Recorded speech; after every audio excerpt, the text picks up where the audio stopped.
శ్రీ గురుభ్యో నమః. అందరికీ నమస్కారం.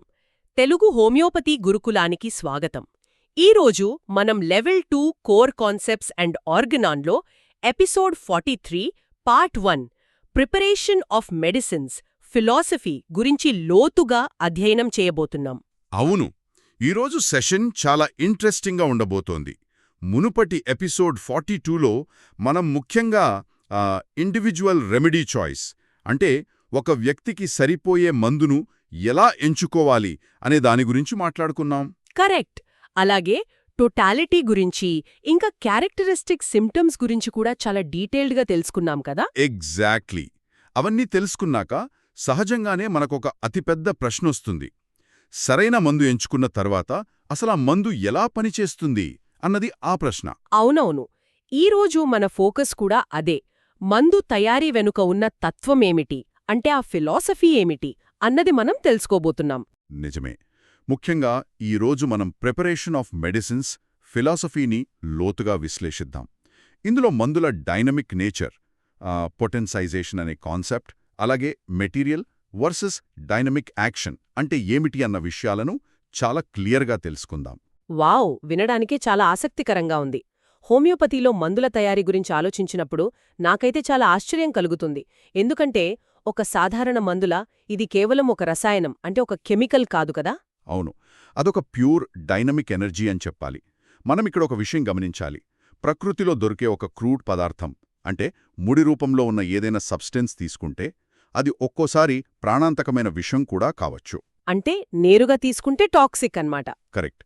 కానీ ఆశ్చర్యకరమైన విషయమేమిటంటే అదే పదార్థాన్ని సరైన పద్ధతిలో తయారు చేస్తే, అంటే పొటెంటైజ్డ్ ఫామ్లోకి మార్చితే అది ఒక అద్భుతమైన క్యూరేటివ్, నివారణిగా మారుతుంది. పద్ధతిలో టర్బైన్ ద్వారా మళ్లిస్తే అది ఎంతో ఉపయోగకరమైన విద్యుత్తును ఉత్పత్తి చేస్తుంది కదా. హోమియోపతి తయారీ విధానం కూడా ఇలాగే ఆ శక్తిని మళ్లిస్తుందన్నమాట. చాలా అద్భుతమైన ఉపమానం చెప్పారు. ముడి రూపంలో ఉండే పదార్థాలు శరీరంలోకి వెళితే టాక్సిక్గా మారి దుష్ప్రభావాలను చూపిస్తాయి.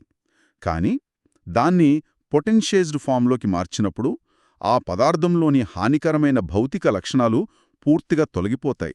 అంటే కేవలం ప్రాణశక్తిని మేల్కొల్పే, స్వస్థత చేకూర్చే లక్షణాలు మాత్రమే మిగులుతాయంటారు. అవునవును, అవే ఆ క్యూరేటివ్ లక్షణాలు. దీన్నే మనం డైనమిక్ ఎనర్జీ అంటున్నాం. మరి ఈ అద్భుతమైన తయారీ విధానానికి ఆర్గనన్ ఫౌండేషన్లో డాక్టర్ శామ్యూయల్ హానిమన్ గారి ప్రాథమిక సూత్రాలేమిటి? ఆయన దీని గురించి ఏమని చెప్పారు? దీనికోసం మనం ముఖ్యంగా అపోరిజం 3ని చూడాలి. ఒక వైద్యుడికి ప్రధానంగా 2 విషయాలు ఖచ్చితంగా తెలుసుండాలి అని ఆయన స్పష్టంగా చెప్పారు.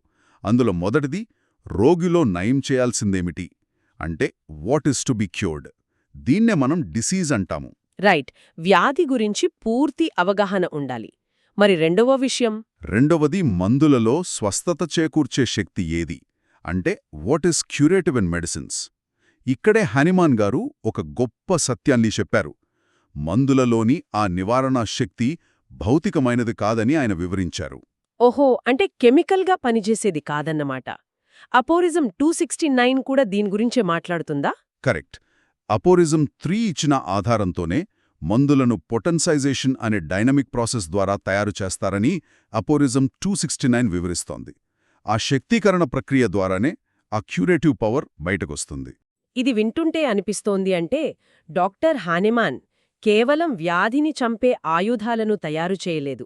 శరీరంలో ఉన్న స్వస్థతా శక్తిని, అదే మన హీలింగ్ పవర్ని మేల్కొల్పే సాధనాలను ఆయన తయారు చేశారన్నమాట. ఇది ఎంత అద్భుతమైన ఆలోచన కదా. నిజమే. ఇది కంప్లీట్గా ఒక కొత్త దృక్పథం. అందుకే హోమియోపతి మందులు ఫిజికల్ కాదు అంటాము. వాటికొక డైనామిక్ యాక్షన్ ఉంటుంది. అవి నేరుగా మన వైటల్ ఫోర్స్పై ప్రభావం చూపుతాయి. ఈ పొటెంటైజేషన్ అనే పదం చాలా వింటుంటాం గదా. అసలు శక్తీకరణ అంటే ఏమిటి? ఒక సామాన్యుడి పరిభాషలో దీన్ని ఎలా అర్థం చేసుకోవాలి? చాలా సింపుల్ అండి. పొటెంటైజేషన్ అంటే ప్రధానంగా 2 పనులు. ఒకటి పలచన చేయడం అంటే డైల్యూషన్. రెండవది దానికి తోడుగా బలంగా కుదపడం. దీన్నే సక్కషన్ అంటారు. అంటే కేవలం పలచన చేయడమే కాకుండా కుదపడం కూడా చాలా ముఖ్యమైన ప్రాసెస్ అన్నమాట. ఎగ్జాక్ట్లీ. ఈ సుదీర్ఘమైన ప్రక్రియ ఫలితంగా ఒక అద్భుతం జరుగుతుంది. ఆ రిజల్ట్ ఏమిటంటే పదార్థం అంటే మెటీరియల్ భాగం తగ్గుతూ వస్తుంది, కానీ దానిలోని డైనామిక్ పవర్ అమాంతం పెరుగుతుంది. ఇది వినడానికి కొంచెం ఆశ్చర్యంగా ఉంది. సోర్సెస్ ప్రకారం చూస్తే అసలు ఈ ఆలోచన హనుమాన్ గారికి ఎలా వచ్చింది? ఒక చారిత్రక విషయం ఏంటంటే డాక్టర్ హనుమాన్ ప్రారంభ రోజుల్లో చాలా భయంకరమైన విషపూరిత పదార్థాలను ఔషధాలుగా ప్రయోగించారు. ఆ రోజుల్లో అలోపతిలో వాడే పద్ధతుల్లాగానే అనమాట. అవును, అప్పట్లో ఆర్సెనిక్ లాంటివి వాడేవారని చదివాను. కరెక్ట్. అయితే వాటి ప్రాణాంతక విషప్రభావాన్ని తగ్గించడానికి ఆయన వాటిని పలచన చేయడం, అదే డైల్యూట్ చేయడం ప్రారంభించారు. ఆశ్చర్యకరంగా ఆయన ఎంతగా పలచన చేస్తే అంత అద్భుతంగా, ఎలాంటి ప్రమాదం లేకుండా ఆ మందులు పనిచేయడం ఆయన గమనించారు. వావ్! ఇక్కడ ప్రాక్టికల్గా అర్థం చేసుకోవడానికి బెల్లడోనా ఉదాహరణ తీసుకోవచ్చు కదా. ముడి బెల్లడోనా అంటే రా బెల్లడోనా అనేది అత్యంత ప్రమాదకరమైన విషం. అవును, అది పూర్తిగా టాక్సిక్, ప్రాణాలు తీయగలదు. కాని అదే బెల్లడోనాను మనం శక్తీకరించి అంటే పోటెంటైజ్డ్ బెల్లడోనాగా మార్చి హోమియోపతి పద్ధతిలో ఇస్తే అది ఒక అద్భుతమైన థెరప్యూటిక్ ఔషధంగా మారుతుంది కదా. ఇదసలు ఎలా సాధ్యం? భౌతికంగా విషమైనది డైనమిక్గా అమృతం ఎలా అవుతుంది? ఇదే అసలైన మ్యాజిక్. కేవలం డైనమిక్ ట్రాన్స్ఫర్మేషన్ వల్లనే ఇది సాధ్యమైంది. ఆ ముడి విషంలో ఉన్న భౌతిక గుణాలు నశించిపోయి కేవలం దాని ప్రాణశక్తి లక్షణాలు అంటే డైనమిక్ పవర్ మాత్రమే మిగులుతుంది. ఇదంతా వింటుంటే రసాయన ప్రతిచర్యలకు, డైనమిక్ చర్యలకు మధ్య ఉన్న అసలైన వ్యత్యాసం ఏమిటి అన్న ఆసక్తి కలుగుతోంది. మెటీరియల్ యాక్షన్కి, డైనమిక్ యాక్షన్కి డిఫరెన్స్ ఏంటి? మంచి పాయింట్ అడిగారు. మెటీరియల్ యాక్షన్ అంటే నేరుగా కెమికల్ ఎఫెక్ట్ చూపించడం. ఉదాహరణకు ఎవరైనా ఆముదం అదే క్యాస్ట్రాయిల్ తాగారనుకోండి, అప్పుడు శరీరంలో ఒక భౌతికమైన ప్రతిచర్య జరుగుతుంది. పేగులు ప్రేరేపించబడతాయి. అవును, అది డైరెక్ట్గా ఒక ఫిజికల్ రియాక్షన్ అన్నమాట. కానీ డైనమిక్ యాక్షన్ అంటే అలా భౌతికంగా పనిచేయడం కాదు. అది నేరుగా ప్రాణశక్తిని ఉత్తేజపరుస్తుంది. అదే వైటల్ ఫోర్స్ స్టిమ్యులేషన్. హోమియోపతి మందులు ఎప్పుడూ డైనమిక్ లెవెల్లోనే పనిచేస్తాయి. మీకు తెలుసా, అత్యధిక పవరున్న మందుల్లో భౌతికమైన కణాలు ఎలక్ట్రాన్ మైక్రోస్కోప్కి కూడా కనిపించవు. వెయిట్, నిజంగానా? ఎలక్ట్రాన్ మైక్రోస్కోప్కి కూడా కనబడనంత సూక్ష్మంగా ఉంటాయా? అవును, సోర్సెస్ కూడా ఇదే విషయాన్ని స్పష్టం చేస్తున్నాయి. అందులో మెటీరియల్ అనేది జీరో అయిపోతుంది. కేవలం డైనమిక్ ఎనర్జీ మాత్రమే ఉంటుంది.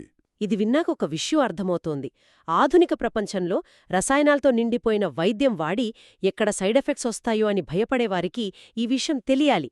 భౌతిక కణాలే లేనప్పుడు కెమికల్ సైడ్ ఎఫెక్ట్స్ వచ్చే ఛాన్సే లేదు కదా. ఈ డైనమిక్ విధానం ఎంత సురక్షితమైనదో దీనివల్ల స్పష్టంగా తెలుస్తోంది. ఎగ్జాక్ట్లీ.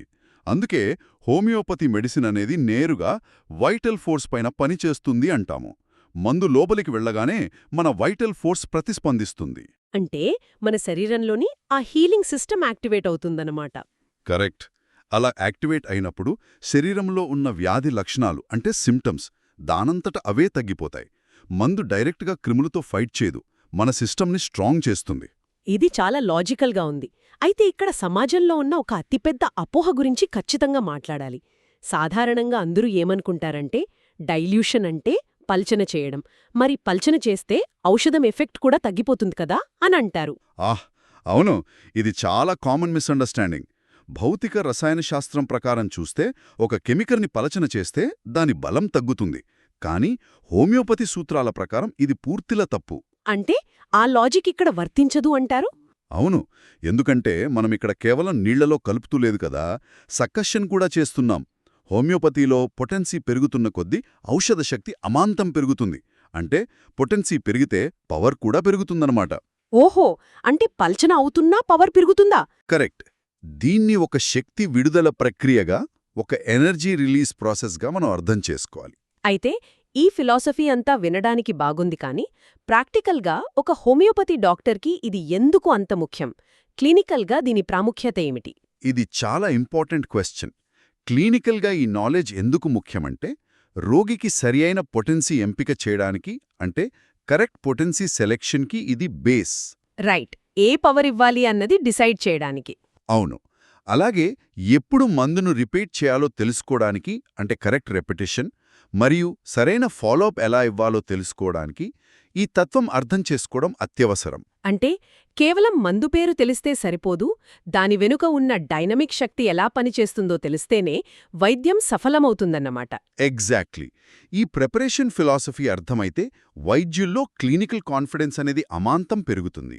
పేషెంట్కి ఏమి జరుగుతుందో వాళ్ళకి స్పష్టమైన అవగాహన ఉంటుంది. ఇప్పుడుకున్న ఆర్గనన్ ఇంటిగ్రేషన్ సారాంశం ఒక్కసారి చూద్దాం. అపారిజం 3 అనేది వైద్యుడి విధిని, అదే ఫిజిషియన్ డ్యూటీని వివరిస్తుంది. అవును. అలాగే అపారిజం 269 అనేది ఈ శక్తీకరణను అంటే పొటెన్సైజేషన్ని మరియు ఆ డైనమిక్ మెడిసిన్ కాన్సెప్ట్ను వివరిస్తుంది. సో ఇప్పుడు మనం తెలుసుకున్నదేమిటంటే మందుల తయారీ తత్వం అంటే ఫిలాసఫీ ఆఫ్ ప్రిపరేషన్ మరియు వాటి డైనమిక్ స్వభావం గురించి. ఇవన్నీ చాలా అద్భుతంగా కవర్ చేశాం. కరెక్ట్. కానీ ఇది కేవలం ఫిలాసఫీ మాత్రమే. అసలు ఈ ప్రాసెస్ని ప్రాక్టికల్గా ఎలా చేస్తారు అనేది కూడా మనం తెలుసుకోవాలి. అవును. అందుకే మన రాబోయే ఎపిసోడ్స్ గురించి నేను చాలా ఉత్సాహంగా ఉన్నాను. రాబోయే ఎపిసోడ్స్ వరుసగా ఇలా ఉండబోతున్నాయి. మొదటగా episode 43 part 2 preparation of medicines process. దాని తర్వాతేముంటుంది? ఆ తర్వాత ఎపిసోడ్ 44 పార్ట్ 1 ట్రిట్యురేషన్ ఉంటుంది. మరియు ఆ తర్వాత ఎపిసోడ్ 44 పార్ట్ 2 డిల్యూషన్ ప్లస్ సకర్షన్ ఉండబోతున్నాయి. అంటే ప్రాక్టికల్ ల్యాబ్ వర్క్ అంతా రాబోయే ఎపిసోడ్స్లో చూడబోతున్నాం. వావ్! అయితే చాలా ఆసక్తికరంగా ఉండబోతోంది. కానీ వెంటనే మనం తదుపరి వినబోయేది మాత్రం ఖచ్చితంగా episode 43 part 2 preparation of medicines process గురించే. రైట్. సో ఈరోజు సెషన్ని ముగించే ముందు ఒక్కసారి సారాంశం చూద్దాం. ఈరోజు మనం తెలుసుకున్న ముఖ్య అంశాలు: ఔషధం అనేది భౌతికమైనది కాదు, డైనమిక్గా ఉంటుంది. అంటే మెడిసిన్ ఈజ్ డైనమిక్. అలాగే పొటెన్సైజేషన్ కాన్సెప్ట్ గురించి, ఆ ప్రాసెస్ వల్ల పవర్ ఎలా పెరుగుతుందో కూడా తెలుసుకున్నాం. అవును. మరియు మన ప్రాణశక్తితో మందు ఎలా ఇంటరాక్ట్ అవుతోంది, వైటల్ ఫోర్స్ ఇంటరాక్షన్ గురించి లోతుగా చర్చించాం. ఒక్క మాటలో చెప్పాలంటే ఇది హోమియోపతి యొక్క హృదయం. ఈ ఫిలాసఫీ అర్థమైతేనే హోమియోపతి అర్థమవుతుంది. ఎంత అద్భుతంగా చెప్పారు. ఇది నిజంగా హోమియోపతికే హృదయం లాంటిది. అయితే ఈరోజు సెషన్ ముగించే ముందు ఒక లోతైన ఆలోచనతో దీన్ని క్లోజ్ చేద్దామనుకుంటున్నాను. ఆర్గనాన్ ఫుట్నోట్స్లో హానిమన్ గారు ఒక అద్భుతమైన ఉదాహరణ చెప్పారు. కంటికి కనిపించని చంద్రుని డైనమిక్ శక్తి భూమిపై ఉన్న మహాసముద్రాలలో పెద్ద పెద్ద అలలను ఎలా సృష్టిస్తుందో మనం చూస్తూనే ఉంటాము. అరుణు, ఆ గ్రావిటేషనల్ పుల్ అనేది కంటికి కనిపించదు, కానీ దాని పవర్ మహాసముద్రాల్నే కదిలిస్తుంది. ఎగ్జాక్ట్లీ. అలాగే కంటికి కనిపించని, భౌతిక రూపం లేని ఎన్నో అగోచర శక్తులు అనునిత్యం మన ప్రాణశక్తిని, మన ఆరోగ్యాన్ని కూడా శాసిస్తూ ఉండవచ్చా? ఈ అనంతమైన ప్రకృతిలో కంటికి కనిపించని ఆ డైనమిక్ శక్తుల గురించి మనం ఆలోచించటం మొదలుపెడితే వ్యాధి మరియు వైద్యం పట్ల మన దృక్పథం పూర్తిగా మారిపోతుందేమో కదా? ఈ ఆలోచనతో ఈనాటి ఈ లోతైన విశ్లేషణను ముగిద్దాం. జై శ్రీకృష్ణ. వాసుదేవ.